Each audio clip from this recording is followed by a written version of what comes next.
నమస్తే welcome to our channel. శాసన మండలిలో మంత్రి నారా లోకేష్ ఆసక్తికర వ్యాఖ్యలు చేశారు. మరి గతంలో మార్షల్స్ ను ఉపయోగించి సభ నడిపేవారని, ఇప్పుడు అదే మార్షల్స్ ను ఉపయోగించి వాకౌట్ చేస్తున్న వైసీపీ నాయకులను అంతా కూడా తీసుకురావాల్సిన పరిస్థితి ఏర్పడిందని చెప్పి ఆయన మాట్లాడారు. మరి ఏంటి అసలు తెలుసుకునే ప్రయత్నం చేద్దాం. దీన్ని పూర్తిగా విశ్లేషించడానికి మనతో పాటుగా ఉన్నారు senior political analyst Appasani Rajesh గారు. సార్ నమస్తే. సార్ 2019 నుంచి 2024 వరకు జరిగిన కుంభకోణాలన్నిటిపైన కూడా చర్చిద్దామంటే వైసీపీ నాయకులందరూ కూడా వాకౌట్ చేస్తున్నారు.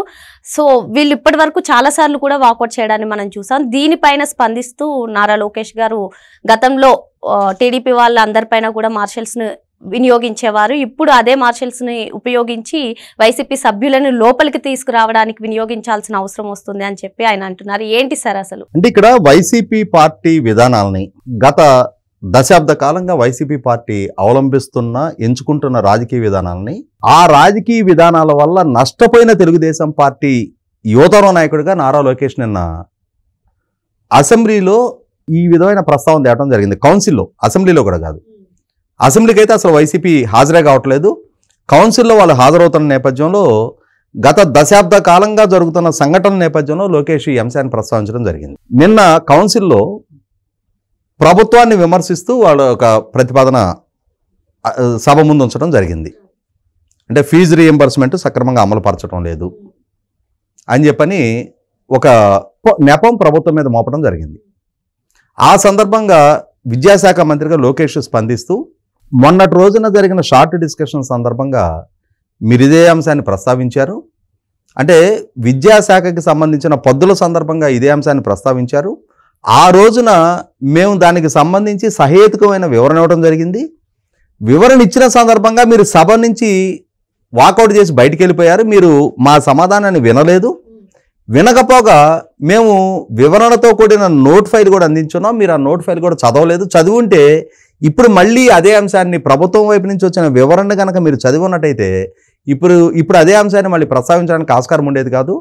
కాబట్టి మీరు ఏదైనా ఒక అంశాన్ని ప్రస్తావించినప్పుడు ప్రభుత్వం ఇస్తున్న వివరణ వినండి.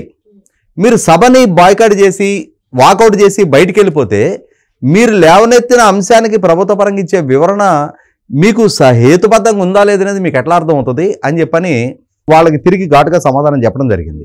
ఇదే సందర్భంలో గత ప్రభుత్వ హయాంలో జరిగిన అక్రమాలు, అరాచకాలు, ఆక్రమణలు, దోపిడీ, అవినీతి, దాడులు, దౌర్జన్యాలు వీటన్నిటి మీద చర్చించాలనేది ప్రభుత్వం ఒక ప్రతిపాదనతో ముందుకు రావడం జరిగింది. దానికి బొత్స సత్యనారాయణ గారి అలాగే వారి నాయకత్వంలో ఉన్న వారి పార్టీ ఎమ్మెల్సీలు ఏమన్నారంటే 2014 నుంచి 2024 వరకు జరిగిన దశాబ్ద కాలం నాటి అక్రమాల మీద మాట్లాడదాం. అలా అయితేనే మేము చర్చకు సహకరిస్తాం.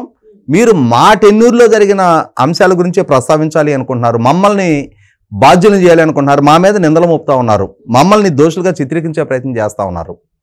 మా వైపు తప్పు జరిగితే మీరు విచారణ చేసుకొని ఆ తప్పు చేసిన వాళ్ళ మీద శిక్ష తీసుకునే అధికారం మీ చేతిలో ఉంది. కానీ మీరు రాజకీయంగా మమ్మల్ని కార్నర్ చేసే ప్రయత్నం చేస్తున్నారు. కాబట్టి మీ ప్రతిపాదనతో మేము ఏకీభవించట్లేదు, మేము సభని బహిష్కరించి వాకౌట్ చేసి వెళ్ళిపోతున్నామని చెప్పని వెళ్ళిపోవడం జరిగింది.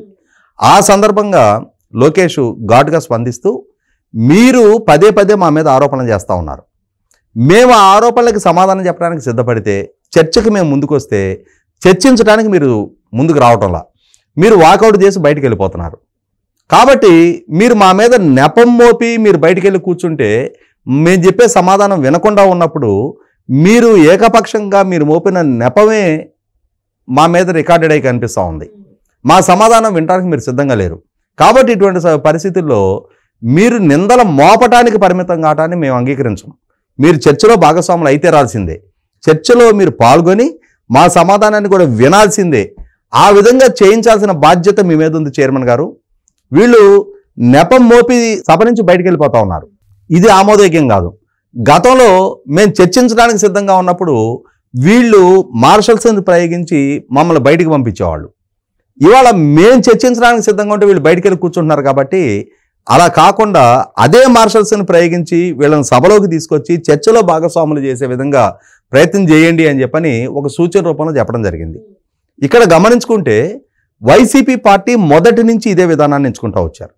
అంటే ప్రభుత్వాల మీద నిందల మోపు, ప్రభుత్వాలకు దురుద్దేశాలు ఆపాదించు, ప్రభుత్వాలు చెయ్యని తప్పులు చేసినట్టుగా చిత్రీకరించు, జరగని కుంభకోణాలు జరిగినట్టుగా నిందల మోపు, వాళ్ళు నేపంగా అంటే మనం నిందలు మోపుతాం వాళ్ళ మీద, దాన్ని కడుక్కునే బాధ్యత వాళ్ళ మీద ఉంటుంది.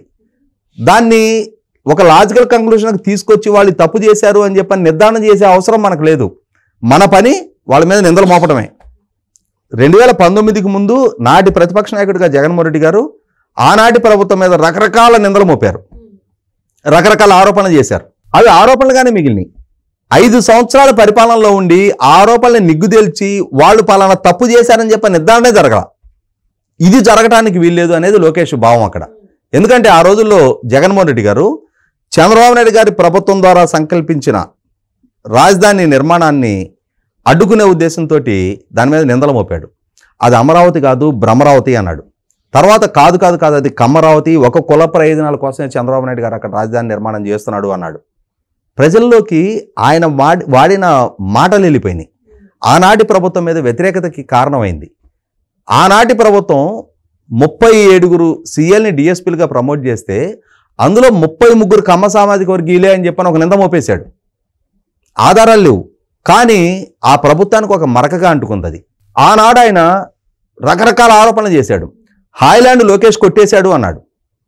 ఒక నింద ప్రజల్లోకి వెళ్ళిపోయింది విస్తృతంగా. లోకేష్ అవినీతిపరుడు అనే ఇమేజ్ బిల్డప్ అయింది.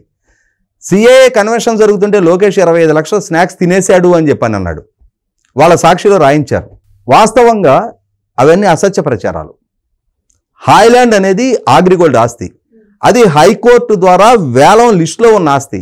ఇది ప్రభుత్వ పరంగా ఆ రోజు వీళ్ళిచ్చే వివరణ ప్రజలకు చేరల.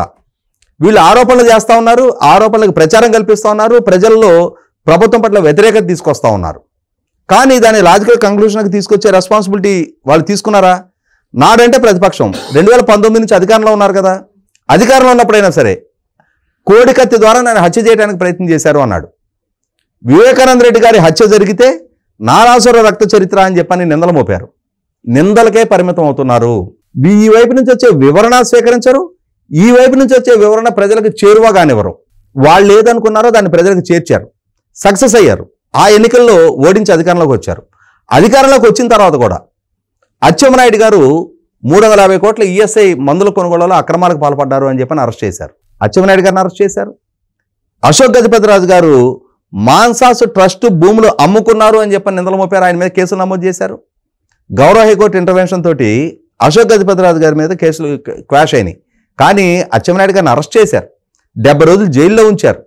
ఉంచిన తర్వాత ఆయన ఫైల్ చేసుకున్న బెయిల్ పిటిషన్లో ఏసీబీ కౌంటర్ ఏమనేసింది?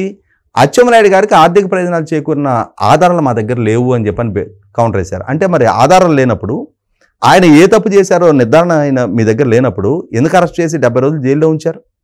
ఆయన అనుభవించిన అవమానం, ఆయనకు ఎదురైన ఫిజికల్ అండ్ మెంటల్ స్ట్రెయిన్, ఆ కుటుంబం ఎదుర్కొన్న సఫకేషను ఎవరు రెస్పాన్సిబుల్ దానికి?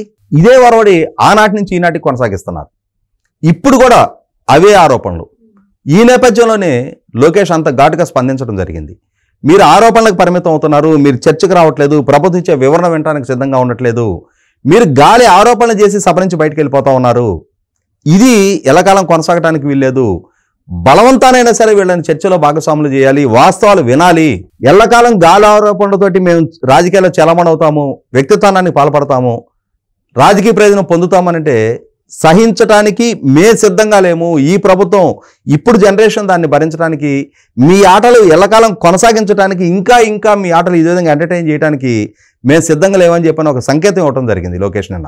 కాబట్టి చాలా సందర్భాల్లో చాలా విధాల వ్యక్తిత్వానికి పాల్పడ్డా, ఎన్ని తప్పుడు ఆరోపణలు చేసినా, 6 కేసుల్లో చంద్రబాబు నాయుడు గారిని అక్యూజ్డ్గా బుక్ చేసి ఆయన అరెస్ట్ చేసినా ఇప్పటి వరకు తెలుగుదేశం పార్టీ నుంచి ఎదురుదాడి జరగల. మొట్టమొదటిసారిగా ఇవాళ వైసీపీ పార్టీని, నాయకత్వాన్ని డిఫెన్స్లోకి నెట్టేసే పరిస్థితి ప్రభుత్వ పరంగా చట్టసభలో కూడా చాలా స్పష్టంగా జరుగుతూ ఉంది. దాన్ని కొనసాగిస్తూనే లోకేష్ కూడా నిన్న 100% కౌన్సిల్లో చూస్తున్నాం. అసెంబ్లీకి అయితే వాళ్ళు అసలు పార్టిసిపేట్ చేయట్లా, చర్చల్లో పాల్గొనట్లా. కౌన్సిల్లో పాల్గొంటున్న చర్చల్లో కూడా బ్లేటెంట్గా విమర్శలు ఎక్కువ పెట్టే ప్రయత్నం చేస్తున్న నేపథ్యంలోనే ప్రభుత్వ పరంగా స్పష్టమైన వివరణతో, సాక్ష్యాధారాలతో, డాక్యుమెంట్ ఎవిడెన్స్ తోటి వాళ్ళని కౌంటర్ చేస్తూ ఉన్నారు. వాళ్ళు ఇచ్చే సమాధానాన్ని తట్టుకోలేని నిస్సహాయ స్థితిలో తమ తప్పులు ఎక్కడ ఎక్స్పోజ్ అవుతున్నాయనే భయంతో వాళ్ళు చర్చల నుంచి పారిపోతున్నారు అనేది వాస్తవం. వారిని మరింతగా ఎండగట్టడానికే లోకేష్ నిన్న అటువంటి అంటే ఆ విధమైన సందేశం ఇవ్వడం కూడా జరిగింది నిన్న. మరో అంశంతో మళ్ళీ కలుద్దాం. Thank you.